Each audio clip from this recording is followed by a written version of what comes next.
Добрый день. Представьтесь, пожалуйста. Гацко Виталий Викторович. Дата рождения ваша? 5 апреля 1997 года. А придвинься сюда, да? 5 апреля. 1997. Город рождения?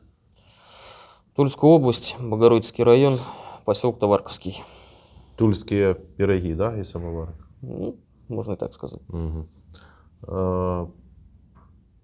Звание, должность? Рядовой механик-водитель. Механик-водитель. Понятно. Это добровольная беседа, вы можете от нее отказаться. Даете ли вы добровольное согласие на запись и публикацию? Даю.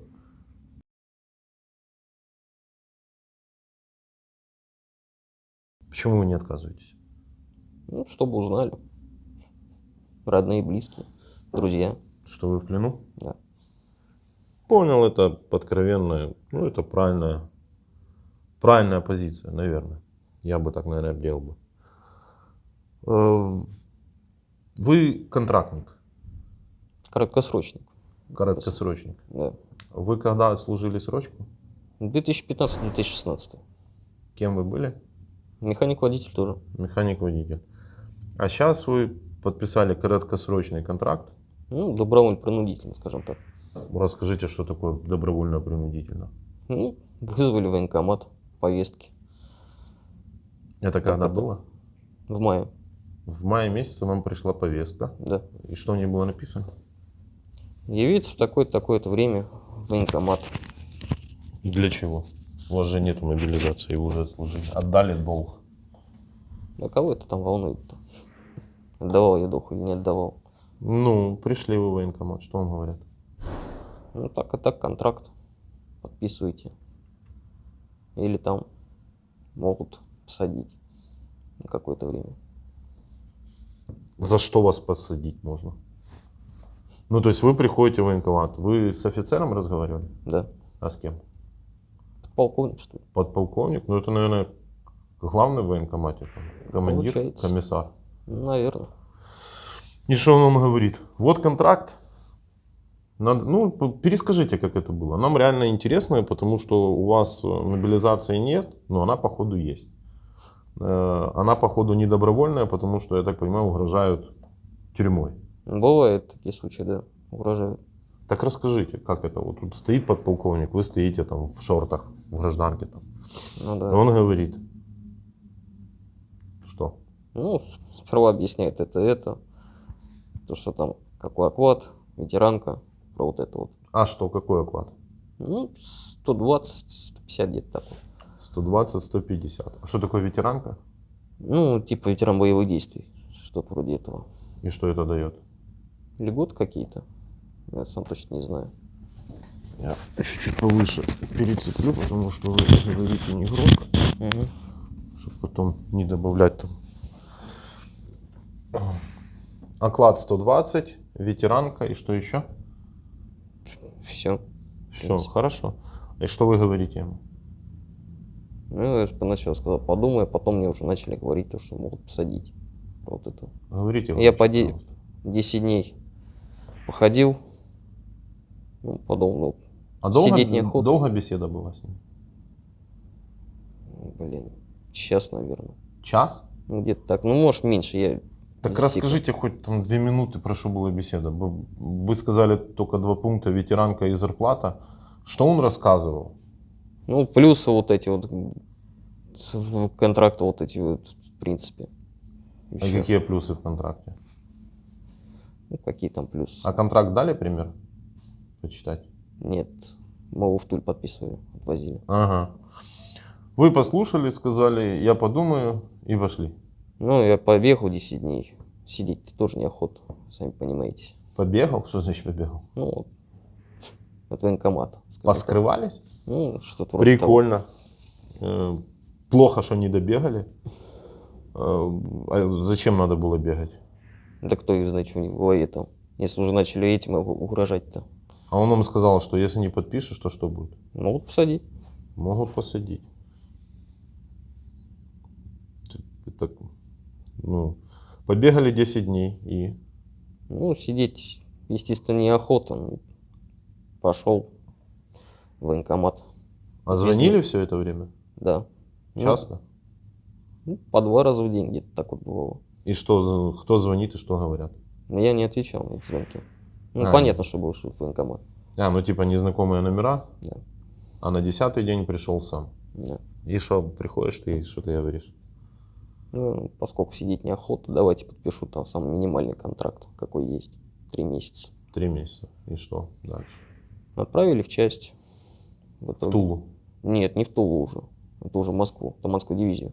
Таманская дивизия. Элитные войска. Ну, как посмотреть. А Таманская дивизия это что там, спецназ или десант? Пехота. Пехота. Это Псковская, я путаю. Псковская дивизия. С военкомата вас отправили в Таманскую дивизию, воинскую часть. Это было уже где-то, я так понимаю, 20 это 30 мая. Нет, 31-го уже. 31 мая. 18-го мне по повестка пришла. И где-то вот под конец месяца я явился. Ага, и сразу повезли. Да. Много вас повезли? 2. 2 человека всего лишь? А что так мало? А второй взрослый или такой, как вы, Ну, постарше меня. постарше? Привезли вам что, дали военные билеты? Они, военники были у вас уже? Да, военники у нас были на руках. Форму выдали? Ну, мы там какое-то время там ходили, сколько недель. Потом через неделю нам выдали форму, амуницию, ну, полностью вот эту экипировку. Мгм. Потом Да. через какое-то время начали выдавать уже бронежилеты. Потом еще через 5 дней нас уже на стрельбище повели. Ну, по магазину отстреляли, в принципе, все. Потом у меня началось вождение боевой техники. На чем вы ездили? БМП-2. Понятно. Дальше, как, собственно говоря, когда вы пересекли границу и попали уже в Украину? В конце июня. Июня, в конце июня. 27-го где-то так вот. Через мы какой приехали. населенный пункт? Блин. Белгород. Приграничный поселок там за 4 километра. Понял, это Харьковское направление. Понял.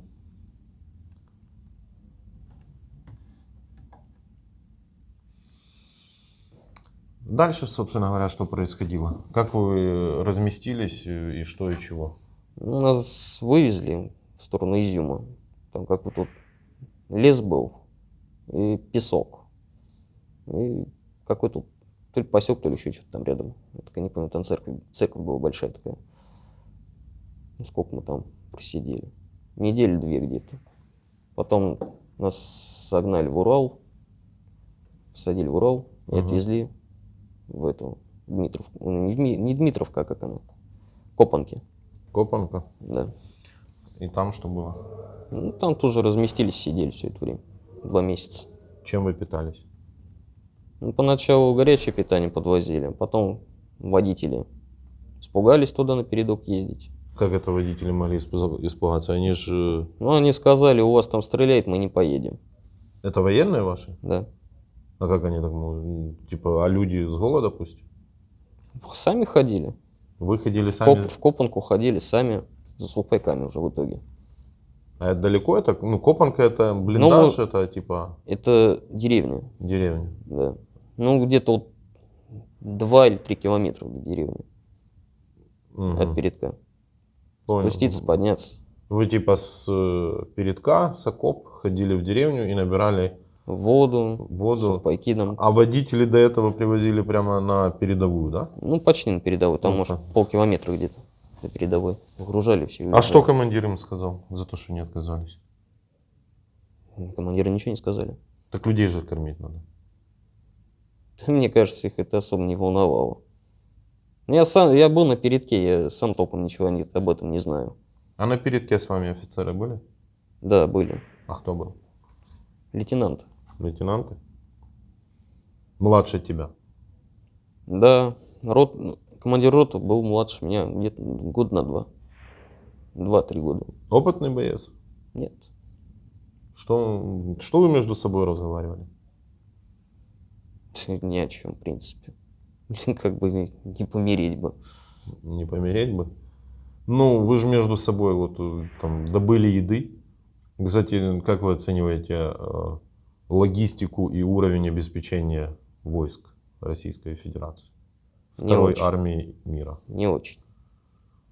Не, в каких-то полках там первый полк до нас был, им привозили все четко. Вот у нас 15-й гвардейском от Стрелковой. Всегда были проблемы с этим. Изначально. Сухпайков хватало? Не всегда. Ну, все как положено, один сухпай на сутки на каждого солдата. Да. Поначалу так и было. Потом, когда уже часть наших с передка ушли, остались механики и водители на заднюю полосу перешли. Ну, точнее, не перешли, мы там и были изначально. Начали выдавать по одному сухпайку на 2 дня на солдата. И вы, типа, получается, не доедали. Ну, что-то вроде того. Ну, выдавали там с гуманитарки иногда вот ЗВ, вот это вот так называемое. Вкусное? Ну, я не ел, поэтому ну, наши Там одни, зрители- там одни кости, можно Кости? сказать. Ну, вторая армия мира должна ехать на костях, видимо, там солдаты сытые. Были у вас 200-е, 300-е за время вашего вот этого вот проживания на передке? В 9-й роте один 200-й, в основном остались все 300-е. И что, как это, что люди говорили? Ну, 200-й. Ну, я так понимаю, мина прилетела, да, или артобстрел был? Мина в дерево прилетела, в окоп, осколки залетели, Ага. пол-лица срезала. Что с ним было? Погиб. Погиб. За что он погиб? Да ни за что. Не, как это? Ну, так просто человек не может погибнуть. Ну, вот за что погиб этот? Вы знаете его фамилию, имя, отчество? Нет. За что он погиб? Вот вы лично для себя, как человек, пока не говорим там про пропаганду, про страну, вы лично как человек для себя, вот, как его звали? Я не знаю, как его звали. Пусть будет Иван. За что погиб Иван? Я даже не знаю, за что. Как сказать-то. Просто ни за что, можно сказать. Давайте поговорим. Зачем вы сюда пришли? Это надо у правительства спрашивать, зачем сюда ввели войска-то. Вы готовы отдать жизнь, не зная ответа на вопрос? Чему? Нет, отнюдь. Да, тогда расскажите, я же задал. Вы с автоматом, Иван уже погиб, Ваня. Точно такая же мина может прилететь вам. Может. За что бы убили вас? Ну, за что бы вы погибли?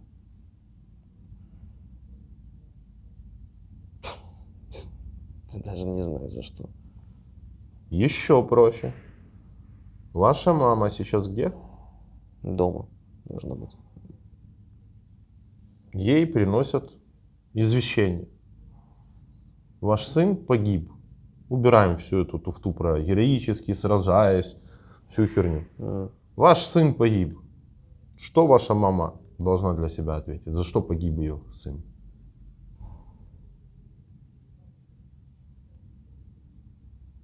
За глупые действия своего правительства, скажем так. Получается. Получается так. То есть Иван, Ваня, погиб за глупое действие своего правительства. Что вы, ну, май месяц, это уже март, апрель, май, 3-й месяц войны. Что вы знали о войне на момент, когда вы пошли в военкомат? Ничего я не знал. Вообще. Я особо политикой не интересовался, и войной тоже. Представьте, мы тоже не интересовались 95% граждан Украины до 24.02. Очень мало касалась тема там РФ. Ну, как-то касалось, с 2014 года у нас война идет. Но потом всем стало интересно. У вас война. На май месяц уже 1030 погибших. У вас из населенного пункта были погибшие? Нет. Не было? Хорошая сторона в том, что можно потери размазать по всей этой дикой территории. И где-то там 1, там 5, там 10, там 30. То есть на конец мая что у вас было в мыслях, в голове про отношения Украины РФ? отношение Украины к РФ. Ты слышал то, что война идет? Ну, понятно, что отрицательно, ну, войска ввели в чужую страну. У всех же такое отношение было бы. Разве не так? У вас было отношение плохое? Нет, почему? У меня нормальное отношение к Украине. Мгм.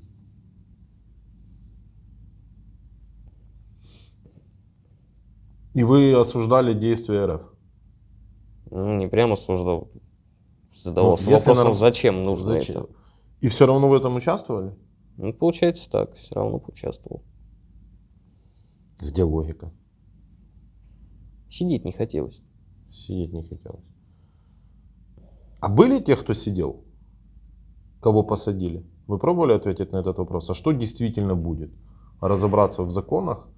А там простая норма в том, что если ты уже отслужил срочку, контракт добровольно ты подписывал. Ну, получается так. Не, ну не получается. Его же не могли тебя заставить подписать. Ну да, не могли. То есть одной фразой тебя посадят, это даже не психологическое давление, это чистый такой обманчик и все. Ну, Он рассказывал, что тут убивают, комиссар. нет. Никто не говорил об этом. Нам даже командиры говорили, то, что вы противника вообще даже не увидите. Будете сидеть в лесополосе и все. Вас обманули? Ну, под конец контракта получается, что да. Ну, когда я увидел первый раз военнослужащих Украины, когда меня взяли в плен и все. Это уже был, считай, конец контракта. Вы же понимаете, что вам повезло? Да? Ну, то есть, по сути, могло быть совсем другая история. Да. Я думаю, что нам есть смысл поднимать тему идеологических каких-то там, тут нацисты. Что про это вы знаете? Ну, что-то слышал. А нацистов. что слышали? Вот давайте. Так чук сгоряча. Ну, говорили то, что тут мирное население убивают нацисты. Насилуют. А кто это говорил? Ну так, в Ютубе пару раз подались видео, там В Ю- рассказывали. А какие там каналы были? Да я уж даже и не помню, какие каналы-то. А что еще такого? Ну, в принципе, все. В принципе, все. Это на вас как-то повлияло или вообще никак? Да не то, что повлияло. Это дела, внутренние дела другой страны. Здраво. Ну, я так понимаю, что единственная причина, по которой вы пошли воевать, это угроза посидеть в тюрьме. Да? Нежелание или нехотение. Или это вы отмазку такую себе придумали и шли тупо заработать денег? Нет, отчасти может быть и деньги. Но по большей части мне не хотелось сидеть. Хорошо. Кем вы работали? Механик-водитель. На гражданке. На гражданке, да, имеется в виду. Производитель творога. Фермер? Нет, начальник работал в заводе. Ну, я думаю, что должны были нормально платить. Ну, 27, где-то так вот получил. Это нормальное число для региона? Ну, как сказать. Не то, чтобы нормально, не то, чтобы плохое. Среднее какое-то. Средняя зарплата для региона. Ну, так как-то. Вы делали сыр, там выполняли какие-то Творог. творог. делали. Ну,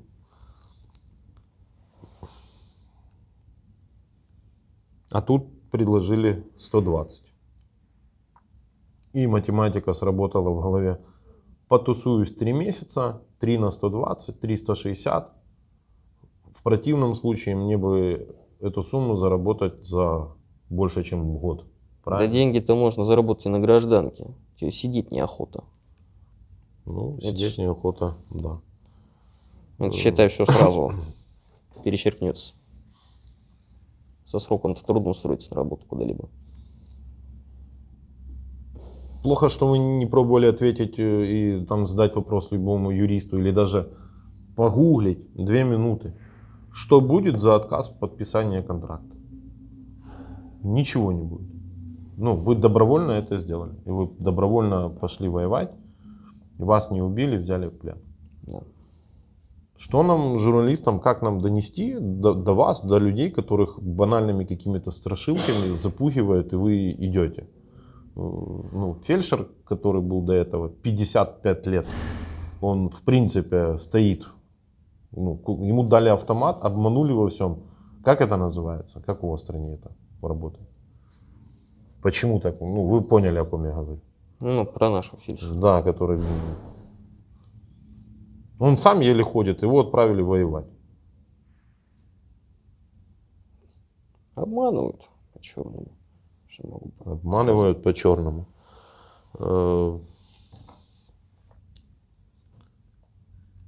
Обманывают. Может, сейчас номер телефона вашей матери. Да, есть. Так, вот этот тупняк я вырежу. Тот момент, когда я набираю номер, добавляю. Нам помогли найти. Обращаюсь пока к пленным, не к пленным, к родителям. Ваши дети не знают номеров. И мужья не знают номеров. Поэтому как-то давайте оформляйте заявки на бот, чтобы у нас все было более-менее лаконично. Ну, короче, вот смотрю. Далее два номера. Один телефон и второй телефон. И оба выключены. Плюс 7 963 12, правильно? Ага.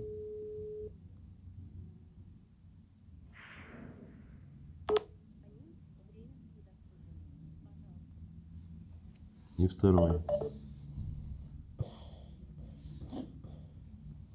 67 в конце. 189. Абонент временно не... Так, собственно говоря, не получилось у нас дозвониться. Если кто-то узнает человека, пусть напишут по контактам. Мы предоставим возможность поговорить с родителями. Два телефона, которых нам дали, они походу не работают. Так, итого, воевали вы, воевали. Сколько в момент взятия в плен вам оставалось до конца контракта? Неделя. Неделя? А деньги вам платили за то, что вы сколько уже, 2 месяца провоевали? У меня был МТС, оповещения не приходили. Ну, сеть не ловил вообще. Ну, то есть вы реально не знали, есть? Нет, приходят. я не знал. Ну, мы знаем, что не приходят. Расскажите, как произошел момент пленения? Ну, был минометный обстрел. Да. Ну, тут резко прекратился. Через сколько там, ну, минуту где-то сидели в окопе. И тут уже люди с автоматами подошли. А чего они не оборонялись? Ну, а смысл нам обороняться-то? Что мы, Ну, я не что мы знаю, сделаем? чтобы в плен не попасть. Что вам рассказывали, что будет в плену?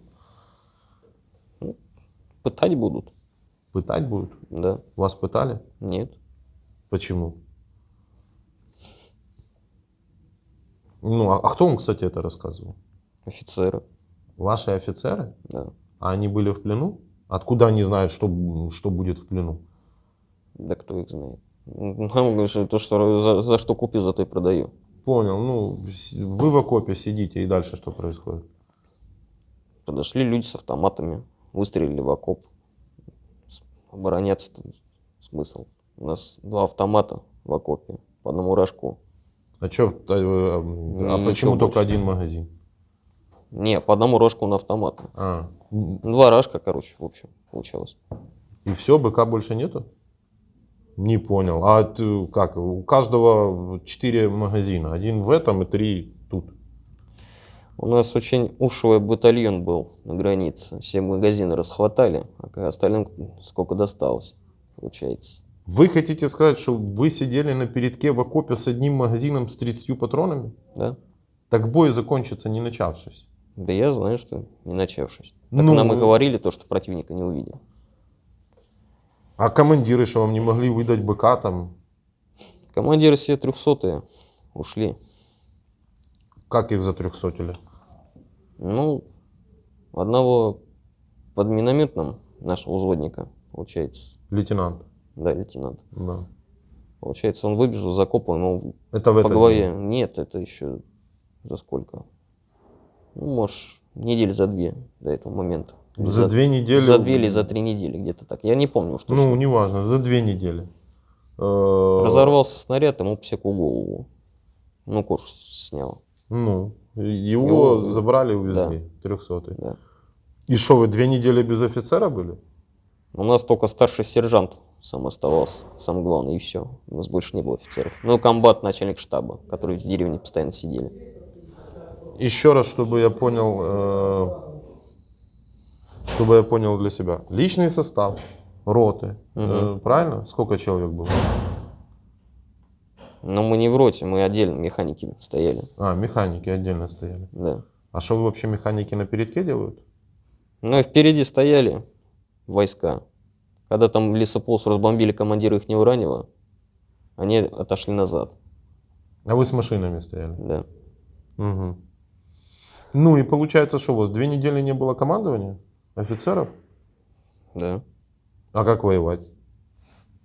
Кто знает.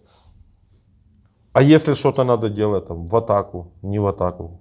Кто... Ну, это по рации мог командир батальона передать. А командир батальона в селе 3 километра, да? Ну, где-то так. Это был взводник, а командир роты? Командир роты тоже 300-й. Тоже 300-й? Да. А замены почему не дали?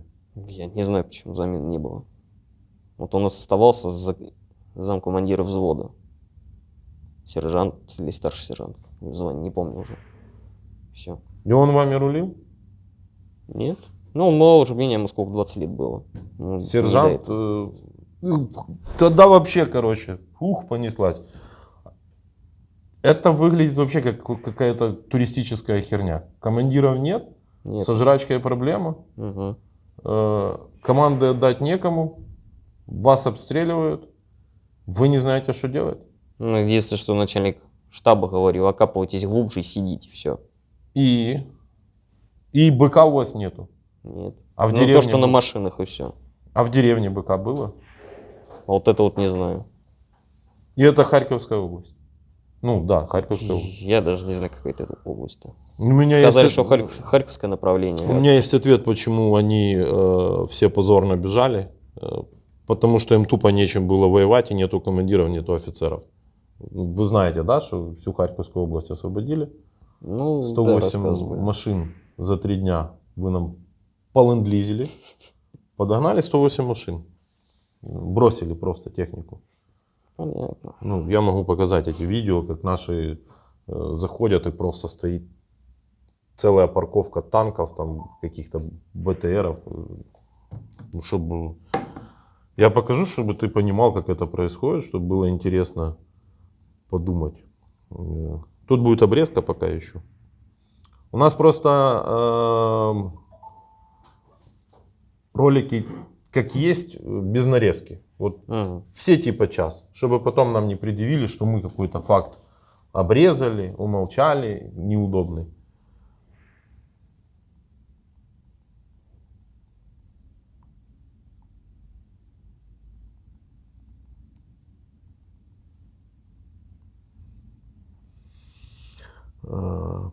Показываю. Это сегодня в плен сдались. Вот еще. Сейчас менять будем, что будем делать.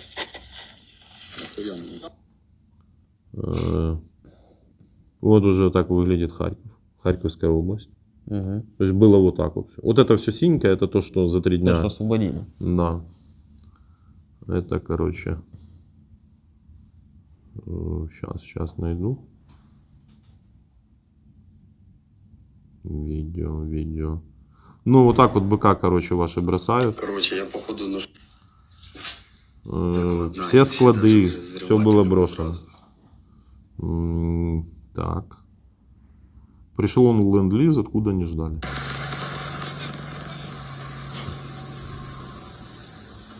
Сейчас там будет вообще прикольное видео. Вот. Тоже подполковник в плен попал. А, вот, прикольно. А вот и ништячки. Я себе возьму вот тот вот, наверное. Ну, а что добро пропадать? Не битый, не крашеный. Да ты шо? Ой-ой-ой, нам по танку, короче. Ебать, а там всем хватит по танку. Видишь, да? Угу. Вот это бонусы. Вот это бонусы. Ну и таких видео с разных локаций. Ну, вот. Понятно, что много. Ну що, друзі, Знімаємо новий ленд-ліз знов від москалів. Ізюм. Яка то вулиця? 108 единиц тяжелой техники наши бойцы затрофеили за 3 дня. Это ваши позиции просто бросали. Там есть видео, как ваши сваливают. Сами ж снимали и тоже выкладывали. Знаете, как у вас это назвали? Так. Перегруппировка. Ваше командование это назвало запланированная перегруппировка в Харьковской области. Ну там. Вот молодой человек рассказывает, что быка не было, еды не было. По сути, я так понимаю, что если бы наши пошли по этому направлению, вас бы или всех убили, или взяли бы в плен все равно. Да? Ну, защищаться вы там не могли. Из того, Да что и я нечем. слышал. Ну, нечем и не могли, и подготовки у вас. Нету никакой подготовки. Люди- Есть на кого-то, что по вождению нас тренировали и все. Самое долгое. Офицера у вас не было, принимать оперативных решений никто не мог. А сколько у вас там было человек на вот этом передке? 5 человек нас было. Вот все, которые здесь, вот 5 человек нас вот с техникой и все. А как вы там, а как вообще планировалось держать оборону? Даже не знаю. Нам вообще сказали, то, что никого не будет. Кто вас взял в плен? Какой наш батальон? Не знаю. Честно. Опишите этих людей. Как их описать-то? Ну, нацисты в касках с рогами, СС наклейки, короче. Там, Нет, шевроны. такого не было. Обычные вооруженные силы. Ну, может, спецназ какой, я не знаю. Да не мама спецназ. Кто Что там вы знает. такое, что вы такое Ну. рассказываете? Спецназ. Ну, я с нормальной экипировки не видел. Ну, По у них... экипировке сужу. Что? Я по экипировке сужу там, У них нормальная была? да. Тут территориальная наша оборона, и волонтеры им подогнали. У нас А. есть ТРО такая штука. Это обычных людей, которые пошли защищать, служить. Я думаю, что то ТРОшники, там, врачи, фельдшеры, музыканты. Но это не точно. Вот такая у нас беседа получилась. По сути, да, это 4-й человек из этой 5. Ну, почему мы не записываем их одновременно? Потому что у каждого своя история.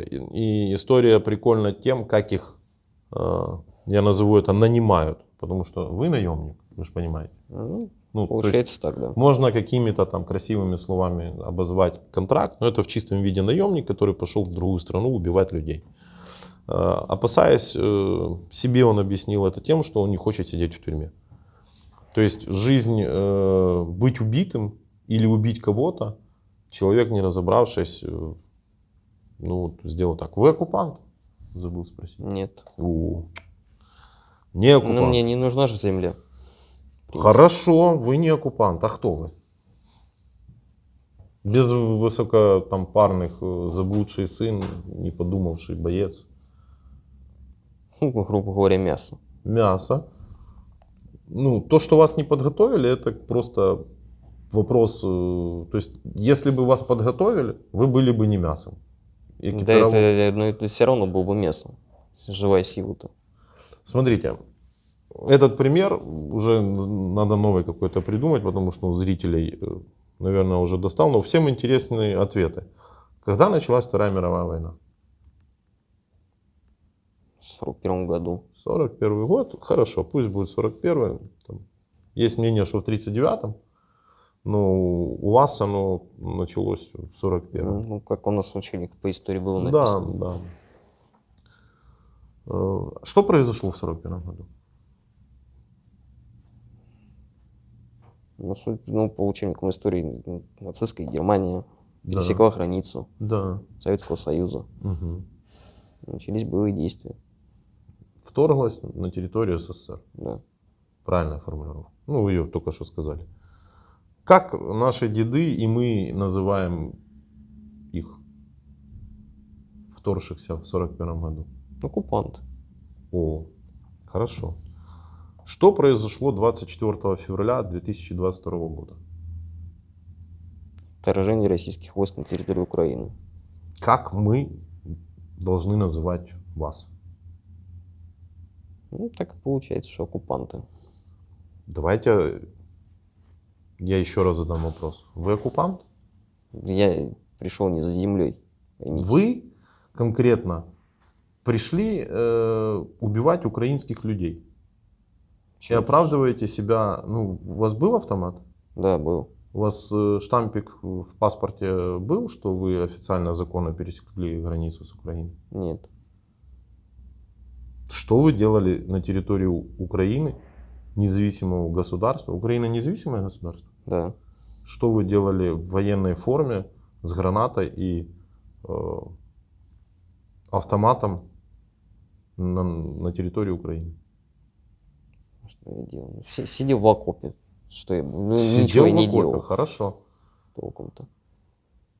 Вы сидели в окопе, ничего не делали. Ну да. Что делали наши военные? Оборонялись. Держали оборону. Обстреливали. Почему они это делали? Ну, защищали свою территорию. От кого? От России.